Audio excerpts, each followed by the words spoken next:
Chapter 13. Sindmir. Silas's eyes stung from the salt of his tears. His heart ached and his lungs burned as he ran away from Gelendor, descending deeper and deeper into the surrounding forest.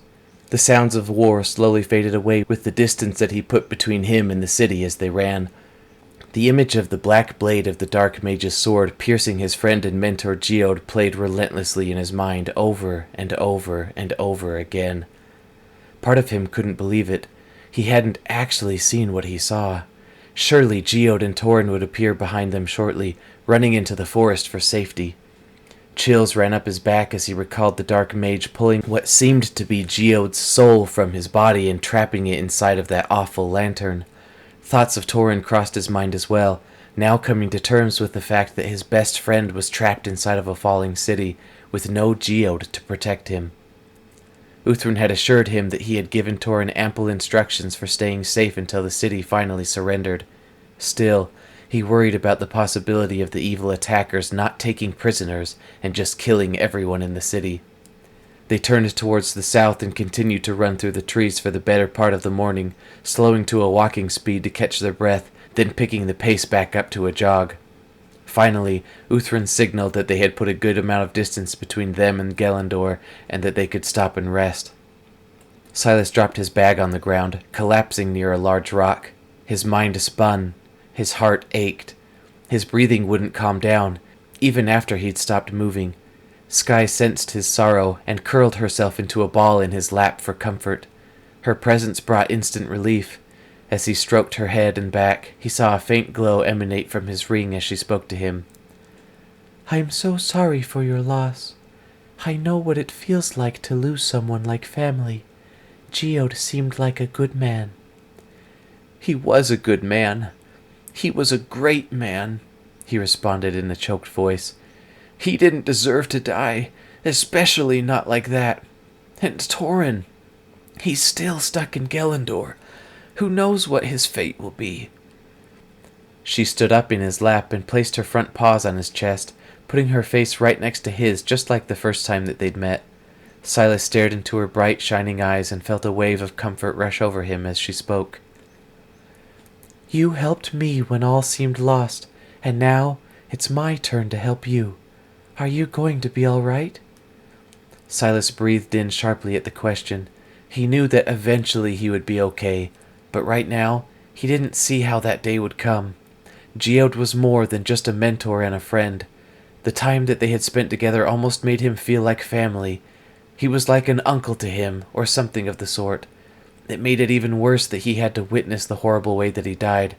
He'd never been super active in the religion he'd been taught growing up, but he did know about the afterlife. Would Geode's soul be able to make it to the heavens, or would it be stuck forever in that awful lantern? The thought made him sick to his stomach, so he dismissed it. "I'll be okay eventually. Thanks, Sky. At least we still have each other, right?" Sky licked his face with her dark black tongue. "Right. And we still have Uthrin and Samara. Torin is a smart boy. I have no doubt that you will still have him too, and that you will be reunited someday." Silas was truly appreciative of the bond that magic had helped him create with Sky. He looked through his tears over at Uthrin. "Uthrin, did you see what that Dark Mage was doing with that lantern?" Uthrin sat on the ground several yards off to his right, his head bent forward and his face in the palms of his hands. He looked up and over at Silas, wiping the tears from his face as he spoke. "I did. It was an abomination. A truly evil, dark, abhorrent." His words cut off as he placed his face back in the palms of his hand. Silas stood up and walked over towards Uthrin, carrying Sky in his arms. He sat down on the ground next to him and placed Sky gently on the grass. "I'm sorry for getting angry at you this morning," Silas said, picking at the grass in front of him. "It hurt me a lot to see Geode die, and I wished that I could have helped him somehow. I know that you would have done anything you could to save him if you knew that was going to happen. I shouldn't have blamed you. It probably hurts you even more than me. I know how close you and Geode were. I'm sorry." Uthrin took a deep breath and let it out slowly before responding. "Thank you, Silas. I worry about Geode's eternal soul. I hope to the light that there will be a way to release him into the afterlife. I'm angry at myself that I did not make it to him in time."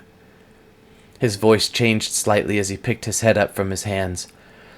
"I also worry that we will have to leave Torin in the city without Geode there to help protect him. I do hope that the boy will be all right." Samara walked over and joined them on the ground. She put a hand on Uthrin's shoulder as she sat down. "So, what's the plan now? Where do we go from here?" It took him a moment to respond, the weight of sadness still bearing heavily upon his emotions. "I think that our next course of action is to head towards Sindemir, the capital of light." His voice quivered as he spoke. "Not only is it the next closer major city that has not been taken over by Melos, but it's also where I believe the Stone of Light is located, according to Silas's latest vision. You said that there was a glowing source inside of the large maul in the statue you saw, correct?" Silas nodded. Yeah, it was inside of the head of the maul. "I wouldn't have guessed it to be in such plain sight. Perhaps that is why it is there. The statue is of the original Light Mage, Freyr. I'm sure that the high-ranking officials in the Council of Light long ago decided that it would be a safe place for the stone. It will be a long journey to the capital of light, but we have experience in long journeys now, don't we? I would refrain from training in magic for a while, Silas. We don't want any mishaps while we are traveling that would let Melos know the direction that we are going. The longer it takes for them to realize that the Stone of Darkness is not in Gelendor, the better chance we have of making it to Sindemir without incident." "Before we go," Silas said, standing up, "I want to have a service for Geode. I don't want to go on without first acknowledging his death and paying him respect." Uthrin rose to his feet and placed a hand on Silas's shoulder. "Thank you, Silas. I wouldn't have it any other way. I will construct a small shrine in his remembrance, and we can do the service before we continue onward. You two can go searching for flowers or other items that you would like to place on the shrine. Take some time to contemplate the words you will say. I don't think we need to be worried about being in too much of a hurry right now.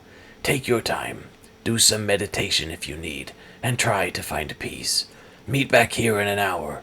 We will then do the service, say our goodbyes, and continue our journey."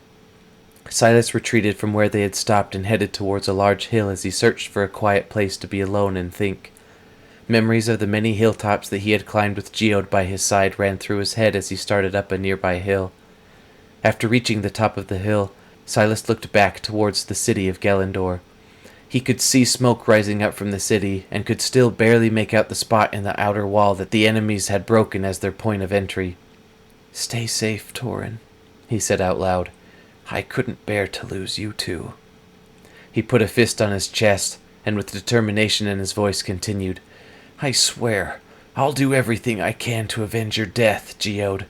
Melos will pay for the countless lives he's taken, for the families he's ripped apart, the dreams and hopes that he's torn from the innocent. I'll continue my training until I'm a master like you were. I won't stop until I've mastered all the elements. I won't stop until we've collected all the stones. I'll open the Vault of Kings and use whatever is inside to stop Melos once and for all." Silas sat down on the grass next to a small bush as he let himself release his emotions. He let his tears carry the sadness and despair from his eyes, screamed out his anger and hatred for Melos and his henchmen, and heavily breathed out his fear and anxiety.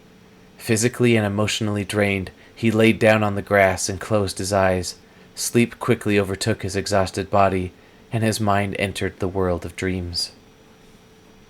Silas cracked his eyes open, the sound of lapping water gently reaching his ears. He found himself lying on a beach, the sky darkened with thick gray and black clouds that covered the entire sky. A vast ocean stretched out before him, waves gently swaying back and forth at his feet. The sun was low in the sky, just above the horizon, yet its light was considerably dimmed by the endless waves of clouds. The sun shone a dim white behind the dark clouds, casting a strange silvery light across the land, giving everything in sight a silver hue. Massive black pillars of rocks protruded from the ocean in front of him, arching in twisted, chaotic patterns, creating otherworldly formations. Silas looked around him and noted that it wasn't just the sun that appeared silver. Everything around him appeared to be set on a gray scale, as if the entire world had lost all color except for gray, white, silver, and black. Extremely disoriented, Silas tried to remember what had happened just before seeing this scene in front of him. How did I get here? Where was I before this? What was I doing previously? All these questions went unanswered in his mind, but their importance seemed completely irrelevant. The only thing that seemed to matter was that he was here, and it seemed as if it was where he was meant to be. He shrugged his shoulders and walked along the beach, exploring his new surroundings. The silvery glow from the sun along the waters was beautiful to behold. Even though everything was dark and somewhat eerie, this world had a very strange beauty to it. The gentle lapping of water against the sandy shore reached his ears, and he realized how quiet everything was. Besides the water and the soft sounds of his feet hitting the sand, there was no sound at all. Typically, a scene like this would have been terrifying, but this was different. This was calm, peaceful, and beautiful in its own way. Silas continued walking along the beach, admiring the jagged black rock formations that spewed forth from the water and surrounding shoreline, until he saw a man off in the distance. He was lying face down in the sand, not moving at all. The man had long, unkempt gray hair that flowed down to his shoulders. He was skinny and frail, and appeared to not have eaten anything for days. He wore old rags that were dirty and torn. Silas knelt, turning the man over onto his back. Wrinkles covered his face and around his eyes, showing his old age. The man opened his eyes and looked up at Silas. He lifted one hand towards him, grabbing him by the shoulder in a surprisingly strong grip. Please, help me. Silas looked around for anyone nearby that could help, but there was no one. What happened? Are you all right?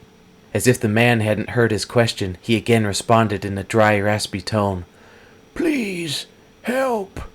Silas suddenly had a remembrance of light magic flow into his mind. He brought his hands to his chest, but before he could complete the symbol of light, he heard a powerful voice behind him.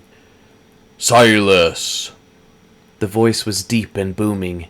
It was as a voice of thunder, or of the great crashing of a waterfall. He spun around and saw a great figure looming behind him. The figure had dark black wings that were outstretched as he floated in the air. He wore dark black robes from the waist down, with nothing on his torso, which revealed a muscular chest, arms, and abdomen. 7 small orbs were orbiting him slowly, glowing in different colors. His eyes glowed with a dark black and purple aura, sending fear straight into Silas's soul. Silas felt paralyzed in his terrifying presence, yet he gazed upon the figure with amazement and wonder. Silas, the man in front of you is named Slavic. He is the father of Tarim, who is the one that killed your mentor, Geode. A surge of rage and hatred coursed through Silas as he turned from the angelic being in front of him back down to the cowering old man that laid at his feet. A remembrance of what had happened to Geode flooded back to his mind, sending anger and sadness flowing through him. Please, he said with a weak voice. I mean no harm. I haven't done anything wrong. Silas gritted his teeth in anger towards the man. Your son killed my friend. He attacked an innocent city and killed women and children, fathers and brothers. I watched helplessly as he took their very souls and trapped them inside an evil lantern. Spare me, I beg you. Silas. The angelic voice boomed behind him again. Silas turned towards the angel and saw that he had floated down from the air and was now standing next to him. The angel was tall and powerful, several feet taller than any mortal man could ever achieve. His arms looked strong enough that he could have ripped a tree right out of the ground without effort. A dark aura of light pulsed from him as he reached out a hand towards Silas. Out of thin air, a dagger with a silver hilt and a dark blade appeared in front of him, floating in the air at eye level. I am the Angel Erebus, god of darkness. I rule over darkness, death, shadows, and this realm of darkness in which you now stand. I have brought you here to enact your vengeance. Silas looked at the dagger floating in front of him in the air and imagined plunging it into the chest of the man who laid before him. He wasn't directly responsible for Geode's death, but maybe his death would cause the one who was responsible the same grief that Silas himself felt. Or perhaps the act would at least help him to feel justice for avenging Geode's death. Anger continued to flow through him as he called to memory the sight of the man's son stabbing Geode with his dark-bladed sword and then pulling his soul into the evil lantern that he held. Silas reached out and plucked the dagger from the air. The metal hilt felt cold in his hand as he rotated it back and forth, the silvery light of the sun glinting off the dark blade. Enact your vengeance upon this man, whose son has caused yourself and others so much suffering. Assert your power and dominance over him. The words of the angel entered with great force, tempting him to lash out in anger and release the sadness that was built up inside of him. Silas turned towards the old man lying on the ground. He had his hands held above his head, a look of utter terror covering his face as he pleaded again. Please, spare me. Silas breathed heavily, his emotions running wild. Memories of the past continued to flow into his mind, the stupor of thought caused by this strange place slowly fading away as his thoughts cleared and his memory returned. A moment of clarity caused Silas to hesitate, his heart now feeling slightly softer than before. Darkness is power, Silas, the angel continued. Power over those who are weak and those who deserve to die. This man's son killed your friend. Will you not answer by enacting vengeance upon him? Let your hatred for what he has done fuel your strength. Dark thoughts flowed through his mind again, egging him on to extinguish the light that still lived within Slavik. A life for a life.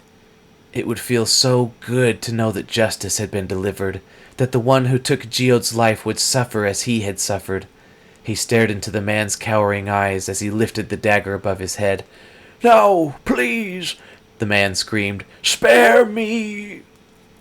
Silas gritted his teeth. He felt energized as darkness magic seemed to flow through his body and mind, egging him on to proceed with the action. It taunted him and justified his actions, whispering sweet lies into his very soul. Silas yelled and brought the dagger down towards Slavik. No! Slavik screamed, his final moments flashing before his eyes. But to his dismay, the dagger stopped inches from his chest. Tears formed in Silas's eyes as he peered into the terror-filled eyes of the man. Silas let out a choked breath of air as he threw the dagger to the side. His conflicting emotions swam through his mind in chaotic patterns, but ultimately his conscience got the better of him. No, it's not right. I won't do it. Slavik breathed rapidly as he looked up at Silas, a dim spark of hope in his eyes that his life would be spared. I'm sorry, Silas said, extending his hand to Slavik. Confused but relieved that his life was not ending, he took Silas's hand and was pulled to his feet. Silas then turned towards the angel standing behind him. I won't kill him, he said, fear trembling in his voice at defying a god. I don't need vengeance. Geode taught me that darkness is not evil by nature. It's only evil when its user corrupts it, and uses it for evil purposes. I won't let myself become the same as Tarim, or Malos. If I'm going to learn how to use darkness to defeat evil, then I need to learn how to first resist the urge to use it for evil, or I'll become exactly what I want to defeat. Erebus stood motionless for several moments, his dark eyes piercing into Silas as if he were enacting judgment upon him. Finally, the dark angel smiled, and waved his hand towards Slavik, whose image faded away into nothingness. Well done, Silas. Erebus floated towards him and placed his hands on his head. A surge of energy flowed through Silas as he spoke. Light cannot exist without darkness. Neither can good exist without evil. There must be opposition in all things. However, each element can be used for both their good and evil purposes. May you continue to discover the hidden good that comes from the shadows. Silas felt as his second mind was being opened by the god of darkness. A small, seemingly corrupted piece of him that he had not noticed before, but now was clearly visible, was slowly being pulled from his second mind. Like removing a thorn from your finger, the piece of him that the angel removed granted him instant relief, a relief that he did not know he needed. Then his vision faded away into nothingness. Silas awoke with a start. He was lying atop a green hill, the grass beneath him tickling his face. He sat up quickly and tried to focus his thoughts on what had just occurred. Was that just a strange dream? Or did that really just happen? The question repeated in his mind several times as he tried to collect his thoughts. Not knowing how much time had passed since he fell asleep, and remembering that Uthrin told them to meet back in 1 hour, Silas pushed himself to his feet and headed back towards their original stopping point. Uthrin and Samara both sat with each other next to a large stone obelisk. Sky was sitting in Samara's lap, munching on some kind of treat that Samara had found. "We've been waiting, Silas," Uthrin said, standing up. "Did you find the piece that you were looking for?" Silas hesitated for a moment before responding. "I think I might have had another vision." A look of alarm crossed both Uthrin and Samara's face, but before they could respond, Silas quickly continued. "It's okay. This one felt different. I don't think it came from the same place. In fact, it almost feels like maybe whatever was connecting me to Melos might be gone now." Silas could tell by the expressions on their faces that neither of them knew what he was talking about, so he went into more detail about what had happened in his dream. He told them about how it seemed like the God of Darkness was testing him, and how it seemed like he had passed the test. He concluded with the God of Darkness placing his hands on his head and seemingly taking out whatever it was that had entered him in the ancient crypt. "I can't really explain it," he continued, "but if what you're saying is true, Uthrin, that part of Melos that was bound to me when I first touched the Stone of Darkness, I think it's gone. It feels like it's gone. I think Erebus took it away. It almost seemed like he wanted to help me, to see if I was up to the task of finding all the stones and opening the vault. I almost wonder if all my visions have had parts in them that were not from Melos, but from him, trying to give me hints to things." Uthrin sat pondering for several minutes, trying to make sense of what Silas had just told him. "To be honest, Silas, I have no idea what's going on with you and your visions. I didn't think that anything like this was even possible. Man hasn't directly communicated with the gods since the time of the original kings. If what you say is true, something miraculous is happening indeed. I guess we'll just have to see and let time tell what's truly happening. You are sure, though, that Melos didn't see where you were during this last vision?" Silas nodded. "It's hard to explain how I know, but yes, I'm sure." A look of relief crossed both Uthrin and Samara's face. "Good. Then let us have a moment to remember our friend, Geode." Silas watched as Uthrin turned towards the stone obelisk that he had constructed. He picked up several flowers that he had collected from the valley and placed them at the base of the structure. The obelisk was made of a smooth, shiny type of stone that had a large square base that connected to a large, precisely cut, rectangular prism that extended several feet in the air. At the top of the prism, the four sides slanted inward until reaching a point at the top, creating a pyramid shape. The obelisk was about as tall as Silas was, and by looking at it, you could tell that it was made with nature magic. On the front-facing side of the rectangular prism, glowing green letters shone, displaying the words, Geode. The sun shined brighter because he was here. "It's beautiful, Uthrin," Silas said as Samara followed Uthrin's example and placed several flowers that she had collected at the base of the obelisk. "Is it all right if I say a few words?" "Please do," he said, taking a few steps back away from the obelisk. Silas stepped forward and placed his hand on the face of the obelisk. Its surface was cold and smooth, the edges and curves of the stone cut to absolute perfection by the magic that was used to build it. "You taught me many things, Geode. You taught me how important it is to give everyone the benefit of the doubt, and that good can be found in everything. You were a great example to me and a wonderful teacher. I promise that I won't let your sacrifice be in vain. I'll do everything in my power to bring light back to Evandrail and stop the darkness from spreading." The words weren't coming as easily as he had hoped they would through his heightened emotions, so he decided to end it there and took a couple of steps backward towards Samara. Sky rubbed up against his leg as he approached, and he picked her up, receiving comfort from her presence. Samara went next, placing her hand on the obelisk as she spoke. "Geode, I didn't know you for long, but for the time that I did know you, I knew that you had a kind and loving heart. You were big and strong on the outside, but on the inside, you were kind and loving and gentle. You helped me to feel safe while we were traveling. After that night when we were attacked, you would sit with me in my tent until I fell asleep, just to assure me that everything would be all right. Tears welled in her eyes as she talked. You don't know how much that meant to me. Because of you, I knew I would always be safe. I knew I could depend on you to save us if we ran into trouble. May the afterworld be as kind to you as you were kind to this world. Farewell. Samara wiped the tears from her eyes as she stepped away from the obelisk and back to Silas's side. She wrapped her arms around his and pulled him in close for comfort. Silas welcomed the gesture and added what little emotional strength he had to hers as he, Sky, and Samara all comforted one another. Uthrin then took his turn and placed his hand on the obelisk. Geode, my friend, we've been through many things together.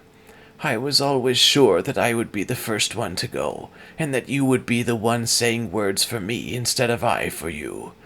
You were always there for me. You always believed in me, even when others didn't, and supported me in my decisions, even when they were wrong. I'm sorry that when you needed me the most, I was not there for you. Uthrin pulled his hand from the obelisk and placed it over his face as he began to sob. He shrunk down to his knees and leaned his head against the obelisk for support. Silas and Samara both knelt down beside him, wrapping their arms around him. Together, they all cried for their friend who was now gone. Silas wished that Torin could have been there to honor Geode with them. He knew how much Torin loved and respected him, and it made him sick to his stomach to know that Torin was still in danger back in Gelendor. Why did he stay? He continued to repeat the thought over and over as he, Samara, Sky, and Uthrin sat huddled together under the physical representation of Geode's legacy. After the service was over and emotions had settled down, Silas and the others shouldered their packs in preparation for their journey towards Sindmere. Silas took the amulet out from under his shirt and stared into the black and purple stone that sat in its center. He couldn't put his finger on it, but somehow it looked different than it had before. Something about it seemed less dark and evil, and he seemed to understand its potential for good. "Do you think we can do it?" Samara asked, walking up beside him. "Do you think we can find the rest of the stones and defeat Melos?" Silas moved his finger along the amulet, feeling each of the indents where the other stones would fit, imagining himself placing a different glowing stone into each slot. He looked up at the horizon in the distance in front of him, knowing that the journey to Sindmere would be just as treacherous and difficult, if not even more so, than the one that they had embarked on for Gelendor. He let the amulet fall back to his chest, this time allowing it to hang on the outside of his shirt so that it was no longer hidden, no longer a secret to the world. "Not only are we going to find the rest of the stones, we're going to bring hope to Evandrail. A hope that even though we have been shrouded in darkness for the past 10 years, assures everyone that the light is soon to come. We will be that light in the darkness, the light that tells everyone that we have the power that we need to stop him. Then, while that light spreads, we will collect all of the stones, open the Vault of Kings, and use whatever is inside to defeat Melos. We weren't successful in Gelendor, but I won't let that happen again. Next time, we will bring the fight to Melos, starting with Sindmere." Thank you so much for listening. It took a lot of work to put all of this together, but I hope that you enjoyed the first book of the Vault of Kings series. Please leave a like and consider subscribing to show your support. Watch for the recordings for Book 2, The Vault of Kings Alliance, coming soon. If you're interested in reading more, you can find links to all of my books on my website at matttaylorbooks.com. There's also a link to my Patreon there if you want to help support me in my dream of becoming a full-time author. Thanks again for jumping into my world. I hope to see you in the next one. May the light be with you.